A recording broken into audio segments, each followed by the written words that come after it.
আসসালামু আলাইকুম। এসএসসি 2025 কি অবস্থা সবার? বলেছিলাম না সাধারণ গণিত যা সাজেশন দিব তার বাইরে একটা কোশ্চেনও আসবে না। আশা করি এটার প্রমাণ তোমরা পাইছো। বলে দিছিলাম যে কোশ্চেনের মধ্যেই যখন আমি তোমাদের সাজেশনে আলোচনা করি যে সর্বপ্রথম হচ্ছে তুমি 2, 3, 4 আর হচ্ছে গিয়ে 13 নাম্বারটা একটু আগে প্র্যাকটিস করবো, তারপরে গিয়ে 5, 11 আর 12 প্র্যাকটিস করবো বীজগণিতের জন্য। দেখছো অধ্যায় হচ্ছে 2 থেকে সম্পূর্ণ একটা কোশ্চেন করে দিছে। এবং কি কি বলছিলাম অধ্যায় 2তে পড়তে? 1 নাম্বার আর 2 নাম্বার তালিকা পদ্ধতি, গঠন পদ্ধতি বলছিলাম। 2টা দেখো, 6 নাম্বার কোশ্চেনটা দেখো, আর 2.2 18 নাম্বার কোশ্চেনটা দেখো। দেখো তাই চলে আসছে। তো যদি আমার ভিডিওগুলো তোমরা মনোযোগ সহকারে দেখে থাকো, আশা করি সবাই অনেক সুন্দর পরীক্ষা দিছো। এবং তোমাদের জন্য সামনে যে পদার্থবিজ্ঞানের পরীক্ষাটা আছে সেটারও আমি একবার সুন্দরভাবে একটা সাজেশন ক্রিয়েট করে দিব যে কোন ম্যাথগুলো তুমি করবা, কোন আইটেমগুলোর দিকে তুমি ফোকাস দিবা, কিভাবে তুমি হচ্ছে প্রতিটা দিন ব্যবহার করবা, কোন দিনে কোন চ্যাপ্টার পড়বা বা কোন এমসিকিউগুলো তুমি রেডি করবা, সব কিছুর একটা প্রপার গাইডলাইন্স আমি তোমাদের দিয়ে দেবো রিসেন্টলি ইনশাল্লাহ 1-2 দিনের মধ্যে। যদি তোমরা ওই ভিডিও অনুযায়ী পড়ো ইনশাল্লাহ ফিজিক্স পরীক্ষাও এই জেনারেল ম্যাথ পরীক্ষার মধ্যে সহজ হয়ে যাবে তোমাদের কাছে। তো এখন জেনারেল ম্যাথ পরীক্ষার যে প্রশ্নটা হয়েছে এই প্রশ্নের যে সমাধানটা আমি তোমাদের একটু করে দিচ্ছি, তোমরা যারা আসো তারা চাইলে একটু মিলাই নিতে পারো।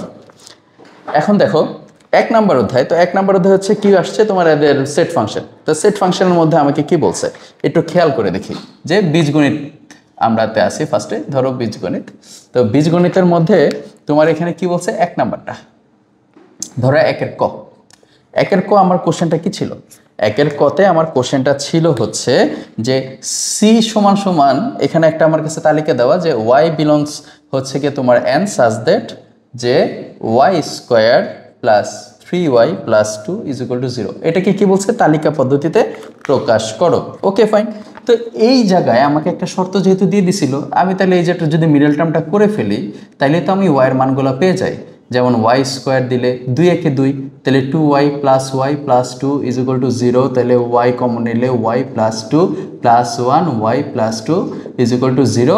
Y plus 2 y plus 1 is equal to 0। তাহলে ওয়াইয়ের মান একটা পেলাম -2, ওয়াইয়ের মান একটা পেলাম হচ্ছে কি -1। এখন খেয়াল করে দেখেন -1 আর -2 কি না?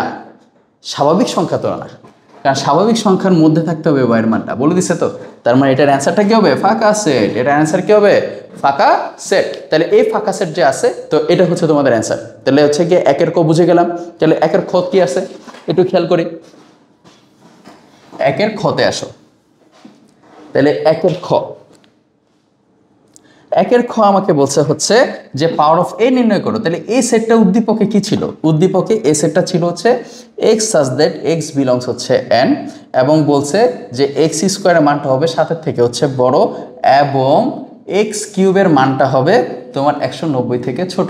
তাহলে একটু চিন্তা করে দেখো, তালিকা পদ্ধতি আমরা যারা পারি 1 দিলে অবশ্যই সেটা 7-এর থেকে বড় হবে না, ছোট। 2 দিলে 4, এটাও ছোট। 3 দিলে কি 9, এটা বড়। তার মানে কি দাঁড়াচ্ছে? 3, 4, 5। কারণ 5-এর কিউব হচ্ছে কত? 125, কিন্তু 6-এর কিউব হয়ে যায় কত? 216। তাহলে 6 নেওয়া যাবে না। একদম ইজি। তাহলে এইটার কি বলছে? পাওয়ার অফ এ বের করতে। তাহলে এর উপাদান সংখ্যা কত? প্রথমে একটা সেকেন্ড ব্র্যাকেট থাকলো, আমি ফার্স্টে কি লিখলাম 3 4 5, দেন দুইটাতে চলে আসলাম 3 4 3 5 4 5 3 4 5, আর একটা কি ফাঁকা সেট। শেষ। 8টা উপাদান হয়ে গেছে। 1 2 3 4 5 6 7 8, শেষ। অঙ্ক শেষ। কতক্ষণ লাগছে? তাহলে দেখেন আপনি যদি হচ্ছে অঙ্কটা পারতেন তাহলে বীজগণিত অ্যান্সার করতে মাত্র কতক্ষণ সময়? 5 মিনিটসও না। এরপরে কি বলছে? এস অন্যটিকে তালিকা পদ্ধতিতে কি করো? প্রকাশ করে ডোমেন নির্ণয় করো। আচ্ছা ঠিক আছে, এস অন্যটা। এবার 3 নাম্বারটা আসেন। তাহলে 1-এর 3, 1-এর গ। তাহলে 1-এর গতে আমাদের হচ্ছে কি আছে একটু সুন্দর করে খেয়াল করে দেখো। এস অন্যটা কি বলে দিছিল? এস অন্যটা বলে দিছিল x comma y such that x belongs হচ্ছে বি এবং ওয়াই বিলংস হচ্ছে বি, এবং একটা শর্ত কি দিছে? X y minus x is equal to -1। আচ্ছা তাহলে এবার আসেন, এক্সের মানটাও যদি বি হয়, ওয়াইয়ের মানটাও যদি বি হয়, তাহলে অবশ্যই বি সেটটা নিয়ে কাজ করতে হবে। তাহলে উদ্দীপকে দেখেন তো বি সেটটা কি বলছিল? উদ্দীপকে আমাকে বি সেটটা বলছিল এক্স সাজ দ্যাট এক্স বিলংস জেড, পূর্ণ সংখ্যার মধ্যে অবস্থান করে যদি এক্স স্কোয়ারের মানটা 4-এর সমান বা ছোট হয়, 4-এর সমান বা ছোট হয়, সরি আমি বড় দিয়ে ফেলছি, ছোট হয়।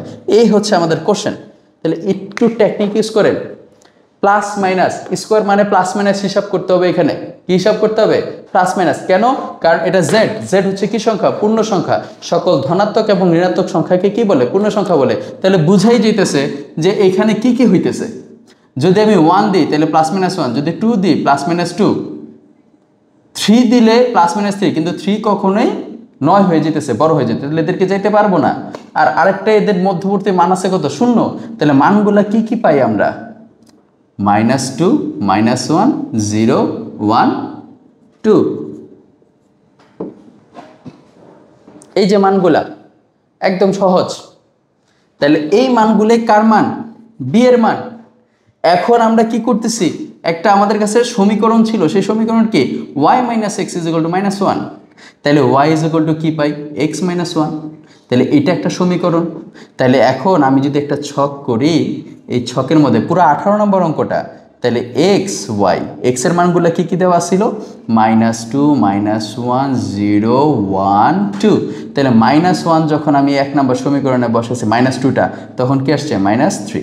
1 দিলে -2, 0 দিলে -1, 1 দিলে 0, 2 দিলে 1। তাহলে বুঝাই যাচ্ছে কি হইতেছে। এখন আমাদের এখানে শর্তটা কি বলছিল একটু খেয়াল করেন তো। x belongs B, y belongs কি? বি।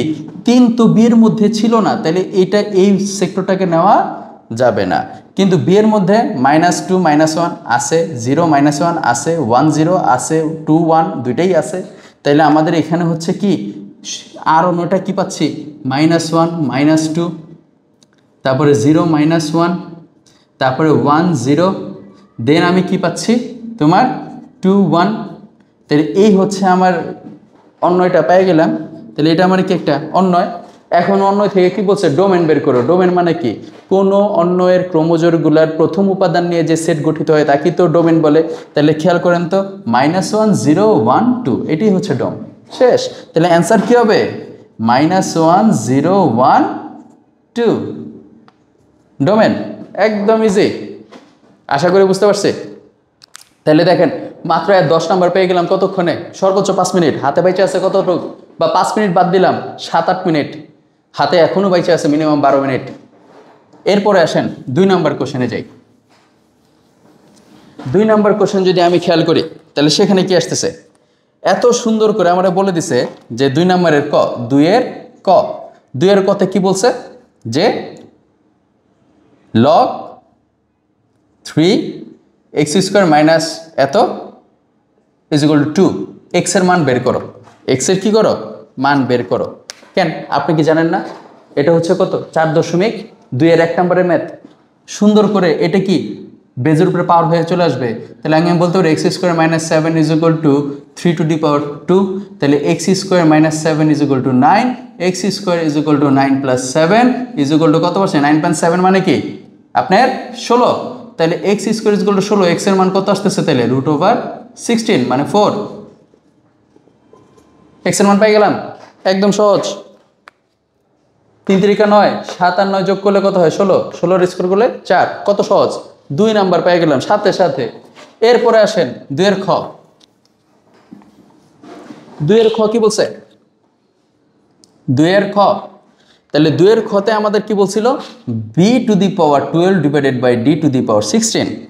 ভাগ p/c, p/c তার উপরে আবার পাওয়ার দিছে কি 16 এবং 2c তার উপরে পাওয়ার দিছে হচ্ছে কি x - 3। তাহলে খেয়াল করে দেখেন এই জায়গায় উদ্দীপকে আপনাকে কি দেওয়া? উদ্দীপকে b এর মান দিছে 2, তাই 2^12। d এর মান দিছে কত? 3, 3^16। আচ্ছা, এই ভাগ চিহ্নটা যদি গুণ হয়ে যেত, এই ভাগ চিহ্নটা কি হইতো? গুণ যদি হয়ে যেত, এই 16টা কি c এর উপরে আছে, p এর উপরেও আছে, তাহলে c⁴16টা উপরে হইতো। তাহলে c এর মানটা কত দেওয়া? c এর মানটা দেওয়া হচ্ছে 8। c এর মানটা কত? খেয়াল করো। আমরা তার আগে আরেকটু চিন্তা করে দেখি। ধরো p এর মানটা কি আছে? 8/3, c এর মানটা কি আছে? 8, তার পুরোটার উপরে কি আছে? 16, 2 × কত? 8, তার উপরে কি আছে? x - 3। Okay fine. তাহলে এবার একটু খেয়াল করে দেখি আমরা কি করতে পারি। 2^12, 3^16, এটাকে দেখেন তো উল্টাই দিলে কি হয়? সরি, এটা তো উল্টাই দিলে কি হয় একটু খেয়াল করি, 8/3 ইন্টু 1/8, তার উপরে 16, 8 আর 8 কি কাটা না, 8 8 কেটে গেছে, তাইলে এই জায়গায় 8 দুগুণে কত হইলো 16, 16 টু দি পাওয়ার আমরা কি বলতে পারি, এই কারণ এখানে কি গেছে 2c, তার উপরে এত পাওয়ার, তাহলে x মাইনাস এত, তাহলে এখানে আসেন 2 to the power 12, 3 to the পাওয়ার 16। এখন চিন্তা করে দেখেন ভাগটা কি হয়ে গেল, গুণ হয়ে গেল, তাহলে 3 টু দি পাওয়ার 16টা কই গেল উপরে, নিচে কি থাকে কিছু না মানে 1, এটা তো লেখার দরকার নাই। এই দুজন আবার কি কাটা, এই দুজন কাটা, তাহলে এই দুজন কাটা হয়ে গেল। কত সহজ দেখেন অঙ্কটা, 2 মিনিটেরও ব্যাপার নাই অঙ্ক করা। 16 কি লেখা যায় 2 টু দি পাওয়ার 4, পাওয়ারে পাওয়ারে কিসের সম্পর্ক, গুণের, 2 আমরা এখন কি উঠাই দিতে পারি না, তাহলে 12 ইকুয়াল টু কত দেখতেছে 4x মাইনাস 12, 4x মাইনাস 12, তাহলে 4x ইকুয়াল টু 12 এদিকে চলে আসলে প্লাস হয়ে যাবে, তাহলে 24, 24কে 6 দিয়ে ভাগ দিলে কত আসে 6, তাহলে x এর মান 6। কত সহজ, কতক্ষণ লাগবে এই ম্যাথ করতে, মান বসান অঙ্ক শেষ করে দেন। বুঝতে পারছি ব্যাপারটা। এরপরে কি আসছে আপনার হচ্ছে 2-3, তাহলে আমরা ভালো করেই জানি 4.2 এর উদাহরণের অঙ্কটাই এটা, কিন্তু উদাহরণের অঙ্কটার সাথে এটা তাহলে অমিলটা কোথায়, এবার খেয়াল করেন, বুঝতে পারছি আশা করি। এরপর আসে 2-3, কত সহজভাবে দেখেন 20টা নাম্বার দিয়ে দিছে আপনাদের, এত সহজ কোশ্চেন, তারপরে যদি আমরা ভুল করে আসতাম তাহলে প্রপারভাবে সাজেশন আর হচ্ছে গাইডলাইন্সটা থাকলে দেখেন ম্যাথ পরীক্ষা কোনো ব্যাপারই না। ইনশাল্লাহ সামনে আরও যারা আছে ভালো করে হচ্ছে গিয়ে পরীক্ষাগুলো দিবা এবং আমাদের সাজেশন এবং গাইডলাইন্সগুলো ফলো করবা। যেমন লগ 10 রুট কি দেওয়া আছে বি, তাহলে বি এর মানটা কত ছিল, আমি তো ডিরেক্ট বসাই ফেলি, বি এর মানটা ছিল 2, বি এর মানটা কি ছিল 2। তারপরে আসেন লগ 10, এখানে বলছে রুট সি, সি এর মানটা আমাদের কি ছিল, এই যে বসাই ফেলি আমরা, সি এর মানটা আমাদের ছিল উদ্দীপকে হচ্ছে 8, তাহলে সি এর জায়গায় কি বসাই দিলাম ধরেন 8। এরপরে আমাদের কাছে ছিল কি -10 লগ ডি কত ছিল, ডি আমাদের কাছে মান ছিল 3, এই যে 3 সুন্দর করে বসাই দিছি। এবং নিচে কি ছিল, এটা আমরা লেফট হ্যান্ড সাইড উঠে দিছি না, তো লেফট হ্যান্ড সাইড, তাহলে ডি কি ছিল লগ 10, 2c মানে হচ্ছে কি 2 আর c এর গুণের সম্পর্ক, তাহলে log 10 2 প্লাস আমরা চাইলে log 10 একটু শর্টকাটে করলাম, c মানে হচ্ছে কত 8, c এর মান কত দেওয়া 8, তাহলে দুজনকে প্লাস লেখা যায়, মাইনাস কি আছে এখানে তোমার log 10, d এর মান কত, আমাদের d এর মান হচ্ছে 3, কিন্তু d এর উপর একটা কি ছিল স্কোয়ার, তাহলে সংখ্যার উপরে যদি স্কোয়ার থাকে এই স্কোয়ারটা কই এসে বসে সামনে। এই হচ্ছে আমাদের একটু শর্টকাটে সাজায় ফেললাম যেন তাতে ভিডিওটা বেশি বড় না হয়, তোমরা অ্যান্সার মিলানোটা। এখন দেখো রুট শব্দের অর্থ কি, রুট শব্দের হচ্ছে হাফ, এবং এই হাফটা কি থাকে পাওয়ার হিসেবে থাকে, তাহলে 2 এর উপরে কি আছে পাওয়ার, তাহলে log 10 2 এর উপরে হাফ হচ্ছে কি পাওয়ার, তাহলে এই হাফটাকে তুমি কোথায় বলতে পারো সামনে নিয়ে আসতে পারো। ঠিক একইভাবে এখানেও আমরা এই কাজটাই করতে পারি, এবং এই জায়গায় কি আছে log 10 3, আর এদিক দিয়ে log 10 2 plus log 10 8 minus 2 log 10 3, একদম ইজি। এইবার দেখেন এটার সাথে এটার কি একটা মিল খুঁজে পাওয়ার চেষ্টা করি আমরা, উপরে সবার থেকে হাফ কমন নিলাম, কমন নেওয়ার কারণে এখানে ধরেন আমি দিলাম কত 10 2, এখানে দিলাম কত log 10 8, এইখানে আমি একটা কি করলাম 2 log 10 3 লাগাই দিলাম। কেন, হাফের সাথে এটা গুণ করলে সামনে হাফ, হাফের সাথে এটা গুণ করলে সামনে হাফ, হাফের সাথে এটা গুণ করলে 2 আর 2 কাটাকাটি হইয়া এটাই থাকে, বিনিময়ে নিচে সম্পূর্ণটার সাথে আমাদের এই কোশ্চেনটা মিলে গেছে। তাহলে দেখছেন বইয়ের অঙ্কের সাংঘিকই দিছে, তাহলে অ্যান্সার কত হাফ, যা কিনা আমার রাইট হ্যান্ড সাইড। কত সহজ, 20 নাম্বার পেয়ে গেলাম কতক্ষণে, 15 মিনিটও খরচ করা লাগলো না, বুঝতে পারছি। এরপরে ধরেন যারা 2 নাম্বার দেন নাই তারা অবশ্যই তাহলে কি দিছেন 3 নাম্বারটা দিছেন, 3 নাম্বারটা আরো সোজা ছিল, 3 নাম্বার আরো সোজা ছিল, 3 নাম্বার আরো সোজা। যেমন খেয়াল করি 3 নাম্বার আরো সোজা ছিল, যেমন 3-এর আমরা যদি হিসাব করি 3-এর হচ্ছে গিয়ে ধরেন ক, 3-এর কথা আমাকে বলছে 1 cube 2 cube plus 3 cube plus dot dot dot plus 10 cube, এর সমষ্টি নির্ণয় করো। কেন বাপ, আমি কি জানি না ঘনের সমষ্টির সূত্র কি, n into n plus 1 divided by 2, তার উপরে কি আছে স্কোয়ার, তাহলে এই nটা কত 10, তাহলে বসায় দাও খালি তাহলে 2 দিয়ে কাটলে কত হচ্ছে 5, 10 আর 1 11, 11 আর 5 গুণ করলে 55। তাহলে 55 রে তুমি বর্গ করবা, ক্যালকুলেটরে যে মান আসবে সেটাই অ্যান্সার। শেষ, একদম সহজ। এরপর আসো খ নাম্বারটা। খ নাম্বারটা কোন অঙ্ক? 11 নাম্বার অধ্যায়ের অঙ্ক খ নাম্বারটা। তাহলে খ নাম্বার হচ্ছে 11 নাম্বার অধ্যায়ের অঙ্ক। তাহলে 11 নাম্বার অধ্যায়ের অঙ্কটা কিভাবে করবে খেয়াল করে। তাহলে খ নাম্বারটা ছিল 11 নাম্বার অধ্যায়। তাহলে আমাকে বলছে দেখাও। তাহলে আমাদের উদ্দীপক কি দেওয়া আছে? দেওয়া ছিল n = √2n divided by y - 1। খেয়াল করে, রুটটার তো বিদায় করতে হবে, প্রথম কথা দিলাম বিদায় করে। তাহলে উভয় পক্ষে স্কোয়ার করছি, বিদায় হয়ে গেছে। তাহলে 2n ডিভাইডেড বাই y - 1। তাহলে লসাগু করলে 2n - y, আর এই জায়গায় n স্কোয়ার। তাহলে এইবার আসেন n স্কোয়ার আর y, আর এদিক দিয়ে কি আসে 2n - y। তাহলে এদিকে আমরা আগে ওয়াইটারে নিয়ে আসি। কেন আমরা ওয়াইটারে আগে নিয়ে আসবো? প্রশ্নের মধ্যে খেয়াল করেন, আমরা উল্টা বলছিলাম 10, 11, 12 উল্টা নিয়ম শিক্ষা রাখবা। আমি যখন সাজেশনে বলছিলাম এটা কিন্তু উল্টাটা আসছে, খালি n x এর জায়গায় n বলছে, m এর জায়গায় y বলছে, এটাই ডিফারেন্স। এবার খেয়াল করে দেখেন, ওয়াইটার এই পাশে যদি নিয়ে আসি n square y plus y = 2n। তাহলে এখান থেকে y যদি কমন যায় তাহলে n স্কোয়ার প্লাস 1, আর এদিক দিয়ে কি থাকলো 2n। তাহলে y = কি থাকলো 2n divided by n square plus 1। এখন খেয়াল করে দেখেন তো, এই যে কোশ্চেনের মধ্যে দেখেন আগে 1 পরে y, তার মানে 1টা উপরে ছিল, yটা নিচে ছিল। এই যে জিনিসটা ক্যাচ করে ফেলা, কারণ যারা উল্টা নিয়মটা শিখছি এরা তো বুঝে ফেলছি। তাহলে আমরা এখন যদি এটারে মনে করেন বিপরীতকরণ করে আমরা 1/y = তাহলে উল্টাই দিলে ব্যাপারটা কি যায়, n স্কোয়ার প্লাস 1টা উপরে আসে আর 2nটা কোথায় যায়, নিচে চলে যায়। তাহলে এই যে আমার যখন হয়ে গেছে, আমি কি এখন চাইলে যোজন বিয়োজন করতে পারি? যোজন বিয়োজন করা যায়। আমি যোজন বিয়োজন করলাম 1 + y 1 - y, লব উপরে যা লব নিচেও তা, হর উপরে গেছে প্লাস, হর নিচে আসছে মাইনাস। তাহলে এই জায়গায় হচ্ছে +1 + 2n +1 - 2n। তাহলে একটু খেয়াল করে দেখেন তো, a square plus 2ab plus b square, a square minus 2ab plus b square. তার মানে এটা কিসের সূত্র? a plus B whole square a minus B whole square. দেখেন অঙ্ক অটোমেটিক হয়ে যাচ্ছে। এখন যদি আমরা স্কোয়ারটাকে কাটতে চাই তাইলে কি দেখেন তো, রুটটা আসছে না? একদম সহজ এবং সস্তা ম্যাথ, বইয়ের বাইরে ম্যাথ আসে নাই। তাহলে এখানে এখন চিন্তা করে দেখেন আমরা কি করতে পারি। আবার যোজন বিয়োজন করেন 1 + y 1 - y 1 + y 1 - y n + 1 n + 1 plus n - 1 minus n + 1। দেন কাইটা অটোমেটিক দেখেন 2n ডিভাইডেড বাই 2, 2 2 কাটা। দেখেন তো n বাইরেছে কিনা, দেখছেন প্রমাণ হয়ে গেছে। কত সহজ ম্যাথ ছিল, ভয় পাবো কেন? অঙ্ক দেখা যারা ভয় পেয়েছে তারা তাহলে উল্টা নিয়মটা শিখে নাই, বা উল্টা নিয়মটা কিভাবে করতে হয় তারা এই ব্যাপারটা জানতো না।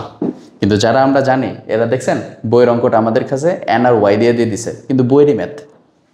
আশা করি সবাই বুঝতে পারছি। যারা এই অঙ্কটা করছেন মিলাই নেবেন ঠিক আছে কিনা।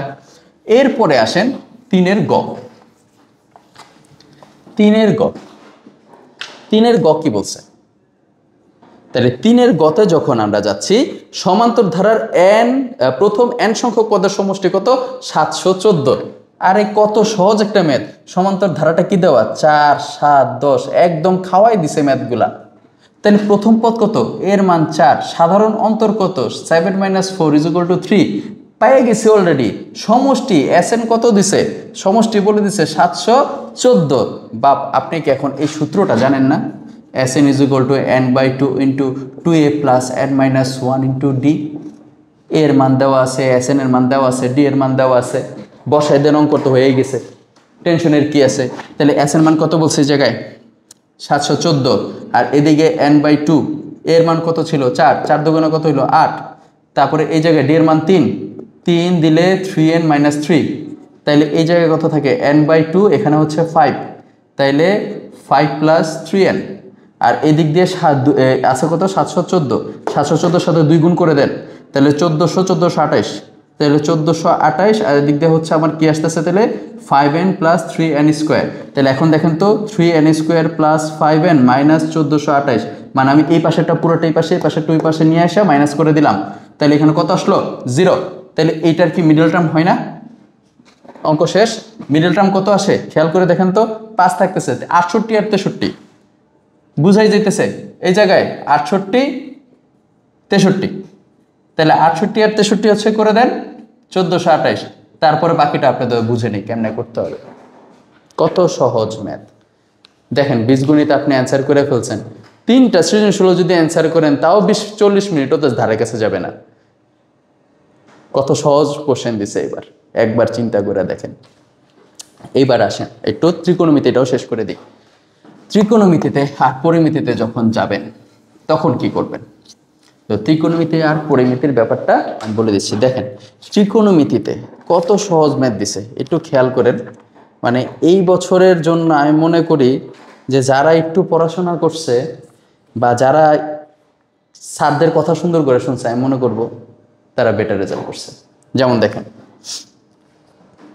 এই জায়গায় কি বলছে, একটি খুঁটি এমনভাবে ভেঙে গেল যে ভাঙা অংশ সাথে 30 ডিগ্রি কোণ উৎপন্ন করে খুঁটির গোড়া থেকে 18 মিটার দূরে ভূমি স্পর্শ করে। দেখছেন একবারে 18 নম্বর অঙ্কটা ধরতে গেলে উঠাই দিছে আপনার কাছে, 10-এর 18 নম্বর অঙ্কটা।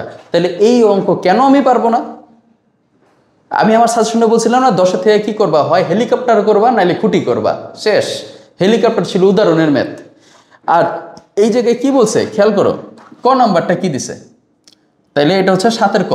7-এর ক বলছে tan 7x = যদি cot 8x হয় তাহলে x এর মান বাইর করো। দেখো তো একটু চিন্তা করে, আমি যদি এখানে tan লিখি তাহলে অবশ্যই এখানে 90 - 8x লেখা লাগবে, কারণ একটা কোণের কারণে কটটা tan হয়ে যায়। তাহলে tan উঠে গেলে এই জায়গায় কি থাকে 7x 90 - 8x, এটাই পাশে আসলে টোটাল যোগ করলে 15x, তাহলে x = কত 6। অঙ্ক শেষ। কত সহজ অঙ্ক। তারপরে আসেন পরের অঙ্কটা আরো সোজা। কি বলছে তোমার হচ্ছে খ নম্বরে কোশ্চেনটাই আমাকে বলছে mn = 2√3। m এর মান যে জায়গায় আমাকে বলে দিচ্ছে sec থিটা এবং n এর মান বলে দিচ্ছে হচ্ছে কি tan থিটা। তাহলে এই দুইটা দিয়ে আমাকে কি বলছে 2√3। একটু চিন্তা করে দেখেন, রুট আছে দেই স্কোয়ার করে, তাহলে এটা কি হয়ে যায় sec স্কোয়ার থিটা, এটা কি হয়ে যায় tan স্কোয়ার থিটা। আর এখানে 2 × 2 = 4, তারপরে 3 × 4 = 12। এবার খেয়াল করেন আমি যদি সবার tan হিসাব করি, sec স্কোয়ারকে কি লেখা যায় 1 + tan স্কোয়ার থিটা লেখা যায়। তাহলে এদিকে tan স্কোয়ার থিটা থাকে 12। তারপর এদিকে আসেন, এখানে আমি কি করতে পারি গুণ করে দিই, তাহলে গুণ করে দিই tan⁴ theta plus tan square theta, আর 12 এর এই পাশে নিয়ে আসলে দেখেন তো এটা একটা মিডল টার্ম হয়ে গেছে না? তাহলে আপনি কেন পারবেন না? 3 × 4 = 12 মিডল টার্ম হয়ে গেছে। কত সহজে মিডল টার্ম হয়ে গেল।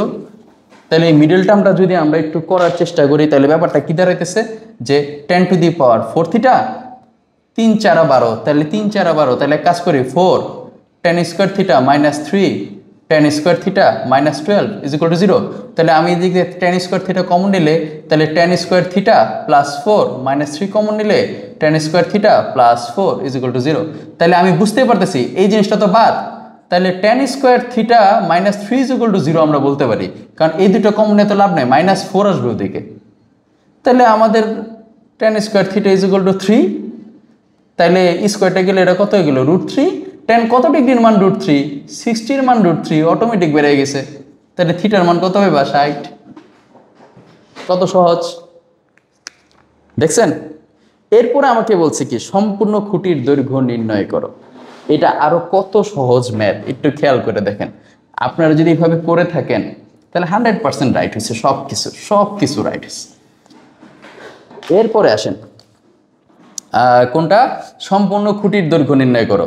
আমি ছবি এঁকে দিব, অঙ্কটা আপনারাই হচ্ছে যদি মিলাইতে মন চায় মিলাই নেবেন, কারণ আমি এইভাবে আসলে ম্যাথ করাই। আমাদের অফলাইন ক্লাসগুলো আমাদের কোচিং সেন্টারে অর্থাৎ ইগনাইট এডুকেট এইভাবে হয়। আমরা ম্যাক্সিমাম অঙ্ক স্টুডেন্টদের করাই, কারণ আমরা হচ্ছে আগে বেসিকটা বুঝাই দিই, স্টুডেন্টরা ওইটা করে দেয়, যদি না পারে তখন আমরা করে দিই। এটাই হচ্ছে আমাদের এখানে শেখানোর নিয়ম। এবার দেখেন এই জায়গায় আমরা ধরেন এই যে খুঁটিটা ধরেন এই জায়গায় কিসে ভেঙে গেছে, আমি বললাম এই জায়গায় খুঁটিটা ভেঙে গেছে, তাহলে খুঁটিটা যদি এখানে ভেঙে যায়, দণ্ডায়মান অংশের সাথে বা ভাঙা অংশের সাথে বলছে কত 30 কোণ উৎপন্ন করছে, তাহলে এটা যদি কোণ হয় এটা হচ্ছে লম্ব, এটা হচ্ছে ভূমি, আর এটা হচ্ছে কি অতিভুজ। তাইলে আমাকে বলছে গোড়া থেকে 18 মিটার দূরে যেয়ে পড়ে এবং এখানে দণ্ডায়মান অংশের সাথে 30 ডিগ্রি কোণ উৎপন্ন করে। তাহলে আমাদের এখানে ধরেন এটার মান আমি এইচ ধরছি, আর এইখানে ভাঙে গেছে যতটুকু সেটাকে এক্স বললাম, তাহলে এই ভাঙা অংশটাই তো এখানে এসে পড়ছে। তাহলে একটু চিন্তা করেন তো, আপনার কাছে লম্ব আছে, আপনি ভূমি বাইর করতে গেলে কারে ব্যবহার করবেন? tan থিটা ব্যবহার করবেন না? তাহলে tan কত ডিগ্রি 30, তাহলে tan 30 মানে কত লম্ব বাই ভূমি। তাহলে এখন tan 30 মান কত 1/√3, তাহলে √3 সাথে 18 খালি কি দিবেন গুণ দিবেন, যেটা রেজাল্ট আসে খালি আল্লাহর রাস্তায় বসাই দেন। এরপরে এক্স এর মান যদি বের করতে চান, আপনার কাছে লম্ব আছে আর কি অতিভুজ আছে না এই কোণের সাপেক্ষে, তাহলে আপনি sin থিটা ইউজ করেন। sin 30 মানে কি লম্ব বাই অতিভুজ, কারণ এই অতিভুজটাই কি ভাঙা অংশ। তাহলে এখানে sin 30 মানে কি হাফ, এই হাফের সাথে কি 18 গুণ, তাহলে এক্স এর মানটা কত 36। তো এই দুজনের কি করবেন যোগ, x + x, যেটা রেজাল্ট আসবে সেটাই অ্যান্সার। কারণ আপনাকে বলছেই সম্পূর্ণ খুঁটির দৈর্ঘ্য বের করো, খালি ক্যালকুলেটরে বসান আর দুইজনের যোগ করে দেন, অ্যান্সার চলে আসছে, যেটা আসবে সেটাই অ্যান্সার, রাইট 100%। বুঝতে পারছি আশা করি। এরপরে এই দুইটা যখন আমাদের শেষ হয়ে গেল, এখন ধরেন 8 নাম্বারটা হচ্ছে গিয়ে সম্পূর্ণ 16.2 উঠাই দিছে, 12 আর 13 নাম্বারটা দেখে নেবেন। 8 নাম্বার উদাহরণ 12, 13 সুন্দর করে দেখে নেবেন, সেম হুবহু বলছিলাম। এরপরে আসেন 9 নাম্বার, দেখেন 9 নাম্বারটা আরো সোজা। অনেকের কাছে 8 নাম্বারটা কঠিন রাখতে পারে, কারণ কঠিন যদি লাগতেই পারে বলা যায় না, কারণ হচ্ছে এখানে কর্ণ বা চিত্রর মধ্যে অনেক ছবিগুলো নিয়ে আলোচনা করতে হয়। তো যারা এই ধরনের হ্যাসেল চায় না তাদের জন্য তো 9 নাম্বার একদম সলিড একটা অঙ্ক। কারণ আমাকে বলে দিছে সমবাহু ত্রিভুজের প্রত্যেক বাহুর দৈর্ঘ্য যদি 7 সেন্টিমিটার হয় ক্ষেত্রফল বের করেন। তাহলে একটু চিন্তা করে দেখেন, সূত্রটা খালি লিখছেন √3/4a², এর মানে জায়গায় খালি 7 বসায় দেন, ক্যালকুলেটর চাপেন রেজাল্ট বেরিয়ে আসছে। কত সহজ ম্যাথ দিছে। এরপরে আপনারা হচ্ছে কি জানে গাঢ় অংশের ক্ষেত্রফল বের করেন। তাহলে একটা কমন সেন্স, গাঢ় অংশের ক্ষেত্রফল বের করতে গেছে, ভিতরে একটা কি আছে আয়তক্ষেত্র। তাহলে একটা গোল জিনিসের ভিতরে যদি একটা আয়তক্ষেত্র থাকে, গোল জিনিসের ভিতরে আয়তক্ষেত্র, খেয়াল করেন তো, ধরেন এটা কেন্দ্র এখান থেকে এই পর্যন্ত, তার মানে এই আয়তক্ষেত্রের কোণটাই হচ্ছে কি বৃত্তের ব্যাস, কারণ বৃত্তের কেন্দ্র দিয়ে যে লাইনটা যায় সেটাই ব্যাস। এই জিনিসটা যে ধরছে তার অঙ্ক শেষ। এটা 16.3 অঙ্ক। তাহলে এখন চিন্তা করে দেখেন, এই যে বলছে কি গাঢ় অংশ মানে এই অংশগুলা, গাঢ় অংশগুলার ক্ষেত্রফল বের করতে। তাহলে আমার এই জায়গায় কত দেওয়া ছিল 8 আর 6, তাহলে 6টা কত 48। এটা কি পাইলাম এই আয়তক্ষেত্রের ক্ষেত্রফল। তাহলে আয়তক্ষেত্রের দৈর্ঘ্য প্রস্থ যেহেতু আমার কাছে দেওয়াই আছে, আমি কি কর্ণ বের করতে পারি? তাহলে কর্ণ কি দৈর্ঘ্য স্কোয়ার প্লাস প্রস্থ স্কোয়ার। তাহলে দৈর্ঘ্য স্কোয়ার প্লাস প্রস্থ 8 8 64, আর কি 6 6 36, 64 আর 36 যোগ করলে কত হয় √100, √100 মানে কত 10। তাহলে কর্ণ কত পেলাম 10। এই কর্ণই হচ্ছে বৃত্তের ব্যাস। তাহলে কর্ণই যদি বৃত্তের ব্যাস হয়, ব্যাসকে 2 দিয়ে ভাগ দিলে কি পাই ব্যাসার্ধ। তাহলে বৃত্তের ব্যাসার্ধ কত আর। তাহলে এখন আপনি কি বৃত্তের ক্ষেত্রফল πr² বের করতে পারবেন? তাহলে বৃত্তের ক্ষেত্রফল থেকে যদি আয়তক্ষেত্রের ক্ষেত্রফলটা বিয়োগ দিয়ে দেই, তাহলে কতটুক জায়গার ক্ষেত্রফল বের হবে বুঝে গেছি আমরা। একদম সহজ, এইভাবেই আসলে ম্যাথগুলা করতে হবে। এরপরের অঙ্কটা কি আরো সোজা, সিলিন্ডারের সমগ্র তলের ক্ষেত্রফল বের করতে বলছে। যারা খালি সূত্র মুখস্থ করছি তারা তো একদম 100% 50-50। কি বলছে সিলিন্ডারের সমগ্র তলের ক্ষেত্রফল নির্ণয় করো। আরে বাবা, সিলিন্ডারের সমগ্র তলের ক্ষেত্রফল কত 2πr × r + h। আর আমার কাছে ইনফরমেশন কি দেওয়া আছে, ইনফরমেশন হচ্ছে কি এই যে আমাদের একটা চিত্র দিছিল, চিত্রের মধ্যে এটার আয়তনটা খালি একটু বলে দিছে আর উচ্চতাটা হচ্ছে 20 সেন্টিমিটার বলে দিছে, আর কিছুই তো বলে নাই। তাহলে এখান থেকে আমি কি পাবো সিলিন্ডারের আয়তন। তাহলে আয়তন যেহেতু দেওয়া আছে, কিউব দীক্ষা বুঝে ফেলছে আয়তন দেওয়া আছে, তাহলে সিলিন্ডারের আয়তনের সূত্র কি πr²h। একদম সহজ। তাহলে তুমি এখান থেকে কি আর এর মানটা বের করতে পারবে না?